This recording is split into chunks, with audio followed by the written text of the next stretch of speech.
সরাও, এটা টেবিলটা সরিয়ে নাও। জলের পর বোতলগুলো খুলবো। আমরা আমাদের সকলকে ধন্যবাদ নমস্কার জানাই। এই কিছুদিন গঙ্গাসাগর মেলা সমাপ্তি হয়েছে, পরে মেলা।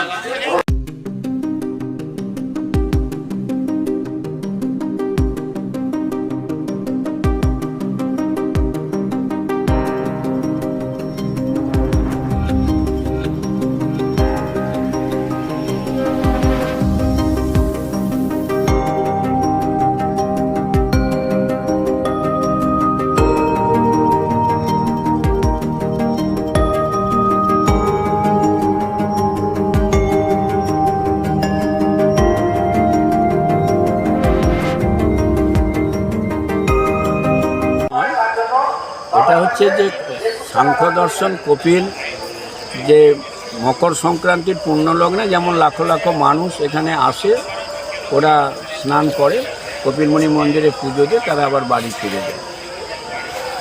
এবং সেটা দীর্ঘদিন ধরে আমরা দেখতে পাচ্ছি যে যতদিন ধরে এখানে এই মকর সংক্রান্তির পরেই মাঘী পূর্ণিমা একটা ডেট থাকে, মাঘী পূর্ণিমা। সেই মাঘী পূর্ণিমাকে সামনে রেখে আমাদের বিশেষ করে পশ্চিমবাংলার যারা ধর্মপ্রাণ মানুষ, যারা বিশেষ করে রাধা কৃষ্ণ কে সামনে রেখে যারা পুজো অর্চনা করে থাকে, ধর্মীয় মানুষ যারা হরে কৃষ্ণ কৃষ্ণ কৃষ্ণ হরে হরে, হরে রাম রাম রাম হরে হরে, এই মন্ত্রে যারা মানে কী বলবো, যারা ধর্মপ্রাণ মানুষ তারা এখানে আসে প্রতি বছর। এটা আজকের দিনে নয়, এটা সেই প্রাগ ঐতিহাসিকের যুগ থেকে এখানে এইভাবে আমাদের এই পশ্চিমবাংলার বিশেষ করে দক্ষিণ 24 পরগনা, নদিয়া, নদিয়া যেটা ইস্কন মন্দির যেটা আছে নদিয়া, সেই নদিয়া থেকে শুরু করে উত্তর 24 পরগনা, হাওড়া, পূর্ব মেদিনীপুর থেকে শুরু করে আমাদের মুর্শিদাবাদ, এই এলাকার মানুষরা এসে থাকে।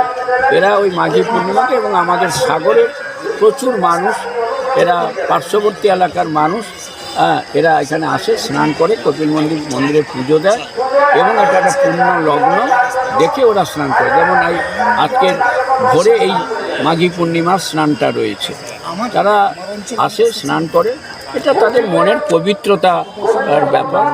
এদের সঙ্গে অন্য কিছু সম্পর্ক আছে বলে আমি মনে করি না। এটা ধর্মীয় আবেগ, এবং এই ধর্মীয় আবেগকে তারা যথারীতিভাবে এখানে এসে স্নান করছে, কপিলমুনি মন্দিরে পুজো দিচ্ছে।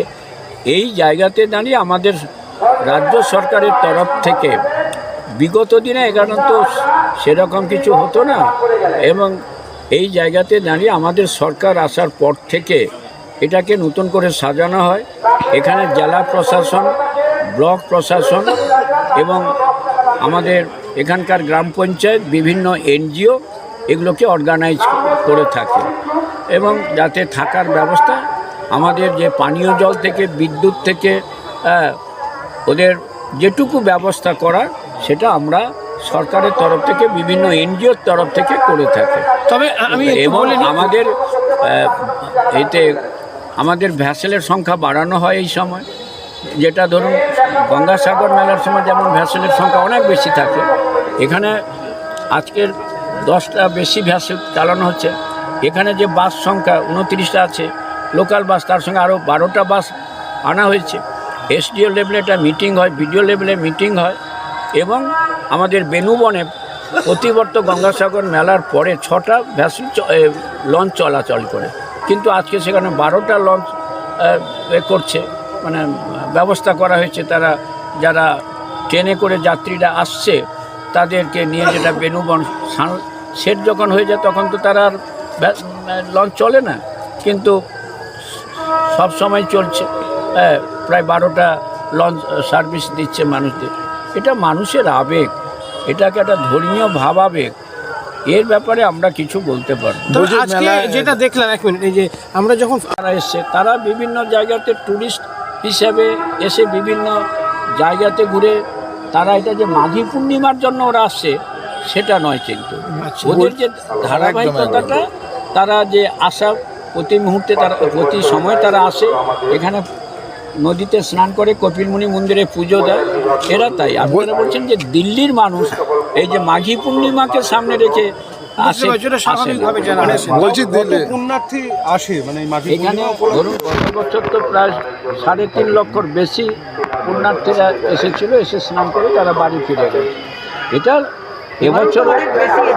এবছরও আমাদের কাছে যা খবর আছে, প্রায় গতকাল আমি এখানে ছিলাম, গতকালও প্রায় 50,000-এর বেশি মানুষ কালকে এসছে।